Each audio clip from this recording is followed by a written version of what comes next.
welcome to InfoCanada.News. Joining me now from Airdrie, Alberta, is Dennis Young, who's a former parliamentary aide. He's a former RCMP officer, and he's a longtime activist on behalf of gun rights in Canada. Let's talk about Bill C-71. Why is it so important that your members, the gun owners in Canada, stop this bill before it goes any further? Well, the main reason is that the whole premise of the bill was to do something to address the gun crime and gangs violence in Canada, and the bill doesn't even mention gun crime or gangs in the bill. It only mentions activity or regulations that would address law-abiding gun owners, and already we're law-abiding licensed gun owners are treated worse than criminals, and it's about time that they start treating criminals the way we are. Tell me a little bit about what your views are as far as the Liberals are concerned in Ottawa. It just seems like whenever they get a chance and they have their hands on the levers of power, that they come after law-abiding gun owners in Canada. Have you found that, Dennis? Absolutely. I was in Ottawa working on Parliament Hill when they brought in Bill C-68 in 1995, and we fought that tooth and nail. And Preston Manning promised during the last debate in the House of Commons on C-68 that it was a bad law, that it was unconstitutional, and that it wouldn't do anything to address violence or firearms crime in Canada, and it's proven to be the case. The only thing it did was spend a couple of $1 billion or more. Firearms legislation that was in effect in 1995 cost taxpayers about $15 million a year. Now it's costing $52 million a year. So it's and there's no evidence that the system that was in place before 1995 was any worse, or that the one that's in now is any better. So there's no need to change it, because all the research I've read, it isn't working. Talk about the petition that was started to push back against Bill C-71. I understand you have more than 25,000 names on that petition, and it's been gaining steam quite quickly. Is that going to be able to have much sway with the Trudeau government, do you think, as far as this bill is concerned? It'll have no sway whatsoever, because from 1995 to 1998, there was actual petitions, signed petitions introduced in the House of Commons with 360,000 signatures, and it did nothing to stop the implementation of Bill C-68 and the waste of a couple of $1 billion.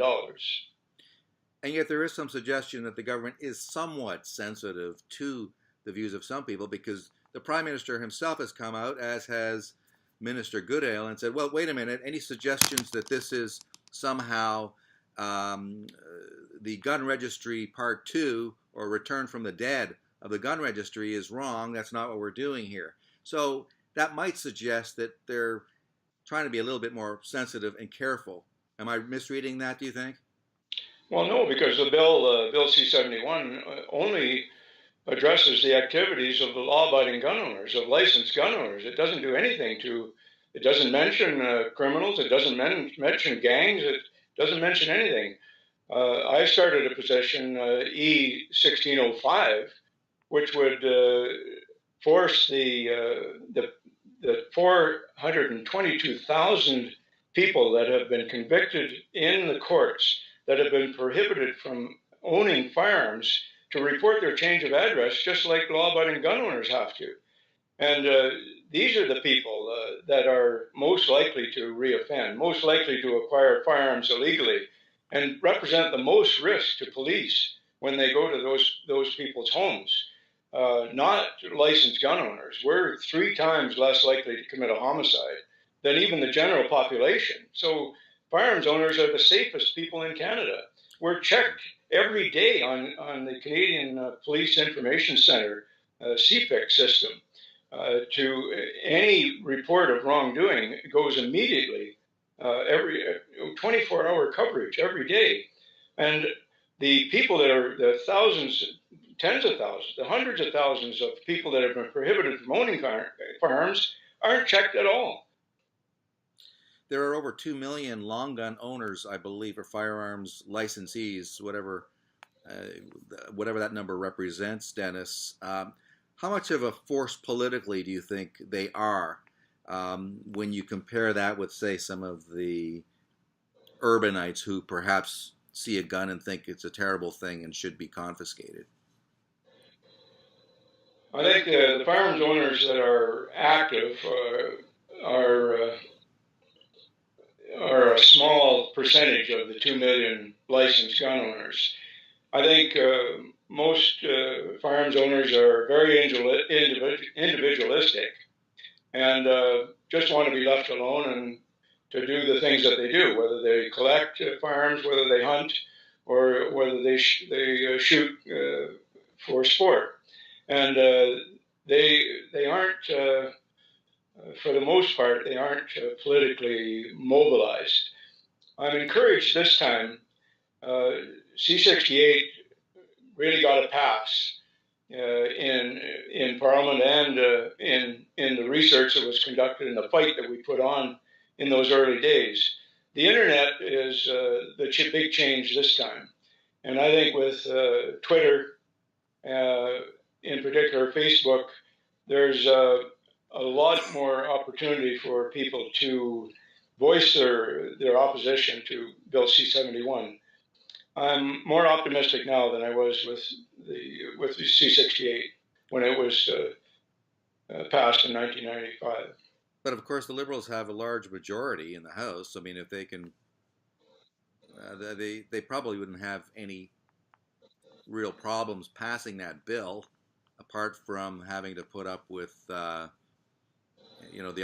stern warnings and opposition from the Tories and perhaps even the NDP. I'm not sure what their position is, but I think they probably favor the bill. So what is stopping from the Liberals from doing this, from moving ahead with it? There's nothing to stop them. It's just that it'll waste more money and won't do anything to solve the guns and gangs problem that are prevalent in our big cities. And it won't address the problem that is going on in rural Canada with home invasions and people feeling that because of the long response time of RCMP and other police forces in Canada, that they can get away with anything in rural Canada. So the priorities that the Liberals have are all wrong. They're misplaced. By targeting law-abiding licensed gun owners, it's the wrong target.